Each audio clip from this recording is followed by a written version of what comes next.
सिरसाळा मारुतीचे सिद्धेश्वर असे नामकरण सविस्तर असे की जळगाव जिल्ह्यातील बोदवड तालुक्यातील जागृत देवस्थान म्हणून ओळखले जाणारे शिरसाळा येथे 16 एप्रिलपासून श्रीराम कथेचे आयोजन करण्यात आले आहे। जनार्दन हरीजी महाराज यांच्या कथेचे गायन करीत आहेत। यापूर्वी शिरसाळा मारुतीला नाव न होते। सिरसाळा हे गावाचे नाव आहे, पण मारुती रायांचे नाव न होते व हे या गावाच्या नावावरच परिचित होते। त्यामुळे आज श्रीराम कथेच्या 5व्या दिवशी श्री हनुमंतरायाचे नामकरण करण्यात आले।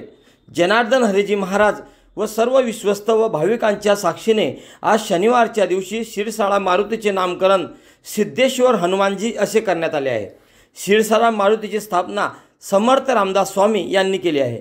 ठिकाण सिद्ध जागृत व नवसाला पावणारे व सत्याला चा देव म्हणून ओळख आहे।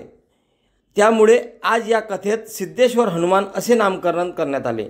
यावेळी एकच जयघोष करण्यात आला व सर्व भक्तांनी श्री रामचंद्र व सिद्धेश्वर हनुमानाच्या नावाचा गजर केला। महाराष्ट्र सत्यशोधक न्यूज कमलाकर माळी। सिरसाळा मारुतीचे सिद्धेश्वर असे नामकरण सविस्तर असे की जळगाव जिल्ह्यातील बोदवड तालुक्यातील जागृत देवस्थान म्हणून ओळखले जाणारे शिरसाळा येथे 16 एप्रिलपासून श्रीराम कथेचे आयोजन करण्यात आले आहे। जनार्दन हरीजी महाराज यांच्या कथेचे गायन करीत आहेत। यापूर्वी शिरसाळा मारुतीला नाव न होते। सिरसाळा हे गावाचे नाव आहे, पण मारुती रायांचे नाव न होते व हे या गावाच्या नावावरच परिचित होते। त्यामुळे आज श्रीराम कथेच्या 5व्या दिवशी श्री हनुमंतरायाचे नामकरण करण्यात आले।